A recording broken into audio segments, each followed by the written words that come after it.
ಏ ಆಮ್ರೇಶ್ ಇಲ್ಲ ಪಿಮ್ರೇಶ್ ಇಲ್ಲ ತೆಗೆದು ಬಿಟ್ರೆ ಆಯ್ತು ಬಿಟ್ಬಿಟ್ರೆ ಅವು ಇದಕ್ಕೆ ಬಿಟ್ರೆ ಮತ್ತೆ ಮೋದಿ ಇಲ್ಲ ಮೋದಿನವ್ರ ಅಪ್ಪ ಬಂದ್ರೆ ಹಾಕೋದಿಲ್ಲ. BA MA M.Com ಓದಿದ ಹುಡುಗರು ಅಂತಲೇ ಏನು ಫುಟ್ಪಾತ್ ಮ್ಯಾಗ ಏನು ಪಾನಿಪುರಿ ಮಾಡೋದು ಗಂಗಳ ಬರ್ಸ್ರಿ ತೆಮಿಗೆ ಬರ್ಸ್ರಿ ಅಂತ ಹೇಳಕ್ ಬರ್ತದೆ, ಇಂಥವ್ರು ಮಾಡಕ್ಕೆ ಬರಲ್ಲ. ಯಾರೇ ಒಬ್ಬ ಸಂಸದ ಬಂದು ಯಾರಿಗೇನು ಇಷ್ಟು ಯುವಕರಾರು ಇಷ್ಟು ಮಂದಿಗೆ ಯಾರಿಗಾರ ಒಬ್ರಿಗೆ ಪರಿಚಯ ಅದಾರ ಅಂದ್ರೆ ನಿಮ್ಮದೇ ಮಾಡ್ತಾರೆ, ಬೇರೆ ಯಾರೇ ಬೇಕಾಗಿಲ್ಲ. ಮೊದಲು ಅದನ್ನು ಚೇಂಜ್ ಮಾಡಿ ಯಾದಗಿರಿ ಡಿಸ್ಟಿಕ್ ಆಗ್ಯದ ಸಪ್ರೇಟ್ ಮಾಡಿ ಇಲ್ಲಿ ಒಂದು MP ಮಾಡ ಅಂತ ಹೇಳ್ರಿ, ಅದಕ್ಕೆ ನಾವು ಓಟ್ ಸಮ್ಮತಿ ಅದ. ಪಾಲ್ತು ಇದ್ದವ್ರಿಗೆ ಹಾಕೋದಿಲ್ಲ, ಯಾರು ಕೆಲಸ ಮಾಡ್ತಾರೆ ಅವ್ರಿಗೆ ಹಾಕ್ತೀವಿ ಅಷ್ಟೇ. ಫೋನ್ ಬಂತು ಅಂದ್ರಲ್ಲ, ಫೋನ್ ಬಂದು ಏನು ಕೇಳಿದ್ರು, ಏನು ಮಾತಾಡಿದ್ರು? ಏನು KYC ಆಗ್ಯದನು, ಫ್ರೀ ಗ್ಯಾಸ್ ತೊಗೊಂಡ್ರಿವನು, ವಿಶ್ವಕರ್ಮ ಲೋನ್ ಹಾಕಿರೇನು ಅಂತ ಇವೆಲ್ಲ ರಾಜಕೀಯದವ್ರು ಕೇಳೋ ಮಾತು ಇವೆಲ್ಲ. ಲಂಚ ಕೊಟ್ಟು ಮಚ್ಚ ಇರ್ಬೇಕ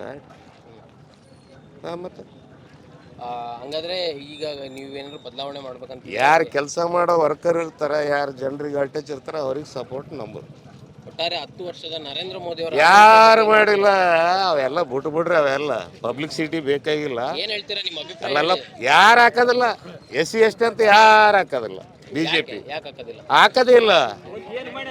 ಮನೋಧರ್ಮ RSS ಬಂತು ಮನೋಧರ್ಮ. ಅವ್ರವರು ಲಿಂಗಾಯತರು ಓಟ್ ತಗೊಳ್ಳಿ, ಕಬ್ಲಿಗರು ಓಟ್ ತಗೊಳ್ಳಿ, ಬ್ರಾಹ್ಮಣರು ಓಟ್ ತಗೊಳ್ಳಿ, SC ST ಅಂತ ಹಾಕೋದೇ ಇಲ್ಲ. ಅದಕ್ಕಿಂತ ಮಿನಿಮಮ್ ಇನ್ನೂ ಒಂದು ಏನದ, ಮುಸ್ಲಿಮ್ಸ್ ಅಂತೂ ಹಾಕೋದೇ ಇಲ್ಲ BJP. ಇದಂತ ಸತ್ಯ. 10 ವರ್ಷದ ಆಡಳಿತ ಏನಾಗಿಲ್ಲ, ಯಾವ ಅಭಿವೃದ್ಧಿ ಆಗಿಲ್ಲ. ಈಟೆ ಆದ ಯಾದಗಿರಿ, ನಾವು ಈಟೆ ಇದ್ದೀವಿ. ಏನು 25-30 ವರ್ಷ ನಾವನ್ನ ದುಡ್ದಿಗೆ DSS ಸಂಘಟನೆ ಮಾಡಿ ಇಲ್ಲಿ ಕುಂದು ನಿಂತೀವಿ. ಲಾಸ್ಟಿಗೆ ಎಲ್ಲ ಬಿಟ್ಟಿವಿ, ಈಗ ಸುಮ್ಮನೆ ಇದ್ದೀವಿ. ಮನೆ ಸಂಸಾರ ಹೆಂಡ್ರ ಮಕ್ಕಳು ಅಂತ ಯಾರು ಏನು ಮಾಡೋಕ್ಕೂ ಆಗೋದಿಲ್ಲ. ಎಲ್ಲಿ ನಾವು ಉದ್ಧಾರ ಆಗಲ್ಲ, ನಮ್ಮ ಮಕ್ಕಳಿಗೆ ಮರುಗಳು ಉದ್ಧಾರ ಆಗಲ್ಲ, ಯಾವುದು ಏನೂ ಆಗೋದಿಲ್ಲ. ಒಂದೇದು ನಾವು ಓಟ್ ಅದ, ನಮ್ಮ ಅಧಿಕಾರ ಅದ, ನನ್ನ ಹಕ್ಕ ಅದ, ನಾವು ಕೇಳ್ತೀವಿ. ಇದಕ್ಕೆ ಬಿಟ್ರೆ ಮತ್ತೆ ಮೋದಿ ಇಲ್ಲ ಮೋದಿನವ್ರ ಅಪ್ಪ ಬಂದ್ರೆ ಹಾಕೋದಿಲ್ಲ.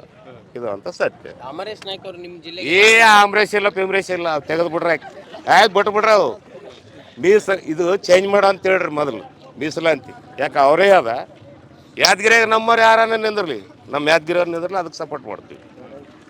ರಾಯಚೂರಿಗೆ ಹೋಗಮ್ಮ ಏನು ಅವ್ರ ಮನೆಗೆ ಹುಡುಕ್ಯಂತ ಸಂಸದರು ಎಲ್ಲಾರ ಅಂತೇಳಿ ಬರೀ ಅವರಿಗೆ ಮಾಡಿಕೊಂತ ಹೋಗಮ್ಮ ಏನು ದೇವದುರ್ಗದವ್ರಿಗೆ ಇವರಿಗೆ ಅವರಿಗೆ ಮಾಡಮ್ಮ ಏನು. ಯಾದಗಿರಿ ಲೋಕಲ್ದಾಗ ಯಾರು ನಮ್ಮವ್ರು ನಿಂದಿರಲಿ, ಅವ್ರಿಗೆ ಸಪೋರ್ಟ್ ಮಾಡ್ತೀವಿ. ಕೆಲಸಗಾರಕ್ಕೆ ಮತ್ತೆ ಪಾಲ್ತಲ್ಲ, ಅದಕ್ಕೆ ನಮ್ಮ ಸಪೋರ್ಟ್ ಅದು. ಈಗ 5 ವರ್ಷದಿಂದ ಏನೂ ಆಗಿಲ್ಲ. ಯಾವನ್ ಬರ್ತಾನೆ ಬಾರನ್ ಅವು ಸಂಸದನೇ ಬಾರನ್ ನಾವು ಅದೊಂದು ಮಾಡ್ಯಾರ ನೋಡೋದು. ಪೋಸ್ಟ್ ಆಫೀಸ್ ಒಂದು ಡಿವೈಡ್ ಮಾಡ್ಯಾರ, ಡಿಸ್ಟಿಕ್ ಗುಲ್ಬರ್ಗ ಬಿಟ್ಟು ಯಾದಗಿರಿ ಡಿವಿಷನ್ ಮಾಡ್ಯಾರ, ಅದೊಂದು ನಮ್ಮ ಸಮ್ಮತಿ ಅದ.